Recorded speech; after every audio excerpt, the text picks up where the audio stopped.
Gusto ko lang ipaalam sa inyo, no? Yesterday, I was requested to craft a petition, no? For certiorari prohibition with prayer for preliminary injunction and TRO, supposedly for Senator Bato de la Rosa only, no? So, ang strategy sana was mag-file ako in the morning, but then something happened pagkagabi. I was requested to include the former president, yung ating pinakamamahal na si President Rodrigo Duterte. So, trinabaho namin, walang tulugan, and we were able to file it, no? Kaninang hapon kasi mahirap masyado, pati pagpanotaryo hindi kami pinapapasok, no? Yung notaryo publiko hindi pinapapasok. So, we had difficulty in communicating likewise kasi kaninang umaga pumasok kami ni Attorney Martin Delgra, no? I was supposed to assist him, and nagkahiwalay kami dahil sa confusion. Siya yung nakapasok, ako ang nasa labas, pero it became a blessing in disguise kasi natapos namin yung petition at the file. And we were hoping for a TRO, and there was a news kanina na may TRO. So what we did was, I, Attorney Raul Lambino, as well as Kuya Ipe Salvador went to the Supreme Court. But apparently, may nag-overtime doon, so we could not get a hard copy of the order, and we could not verify whether or not the report is in fact true. But what our authorities, ang ginawa nila, minamadali masyado, at ngayon, pinalipad na po si ating pinakamamahal na si Presidente Rodrigo Duterte. Yun po ang nangyari ngayon, and even if there is a TRO, no, ang mangyayari nito, ipatuloy pa rin namin ang kaso, but we will advise the lawyers that will be handling in The Hague, Netherlands, that we are insisting na wala na pong jurisdiction ang International Criminal Court po dito sa ating bansa. Bakit? Kasi noong March 17, 2018, nagpasa na po tayo ng notice of withdrawal po doon sa United Nations. And according to the Rome Statute, such will take effect 1 year thereafter. So on March 17 of 2019, wala na pong jurisdiction ang ICC po dito. Meron lamang exception yan under Article 127 Paragraph 2. And what is that? Except those which are matters which are already under consideration by the court. Now, pag istudyuhan kasi natin yan, may matter ba under consideration by the court in 2019? Wala po.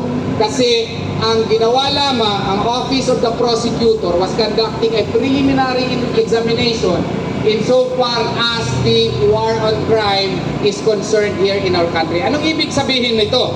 So kung wala pong proceedings po sa korte, sa pre-trial chamber, may trial chamber, meron din yan, appeals chamber po yung ICC. Kung wala pong proceeding doon, so wala na sanang exception, wala na talagang jurisdiction ang ICC dito sa Pilipinas. Pero hindi natin maiintindihan bakit yung pang ating mga otoridades ang mas may interest na magkaroon ng jurisdiction yung ICC dito sa ating Pilipinas, sa ating bansa, no? Siguro meron silang mga political agenda dito, no? Kaya ang akin laman pong ini-insist na since wala nang jurisdiction yung ICC dito, meron naman tayong korte. Kung may mga kasong gusto i-file against kay President Rodrigo Duterte, buhay po ang ating prosecutor's office. Buhay po ang ating korte. Ang tawag nga niyan, complementarity principle under the international law. Dapat i-exhaust muna ang domestic remedies dito kasi ang ICC is a court of last resort, no? Ang ginawa ngayon, parang nagiging first resort na ang ICC. Mali na mali po, no? Tama ba ito? Hindi po ito tama. Kaya nga po, yung ating mga lawyers, kasi dinala na talaga siya doon. Ipatuloy natin yung kaso natin dito, no? Kasi parang kidnapping po ang nangyayari, eh. Oh. Kasi granting for the sake of argument, pasensyahan na ninyo kasi ako po ay law professor, minsan sige ko in English, no? Makalimot ko Bisaya man day tangdag ko, no? Ang rule sana, under Rule 59, Section 2, ang gagawin is, kung merong arrest warrant yung ICC, yung tao kung may kaso ay dapat idulog muna sa competent local authority para yung competent local authority, yung korte po, idetermina kung valido ba talaga yung warrant. Kung sinunod ba yung karapatang pantao ng akusado. Hindi po ito ginawa. Dire-diretso na para kung meron na kayong, di ba, decree of divorce galing Japan. Kung meron kayong decree of divorce galing sa ibang bansa, di ba ipa-aproba mo muna dito sa Regional Trial Court? No? Bago yan, may epekto dito sa ating republika. Yun din sana ang ginawa doon kung totoo yung warrant of arrest na hindi ko nga nakita yung hard copy eh. Oh.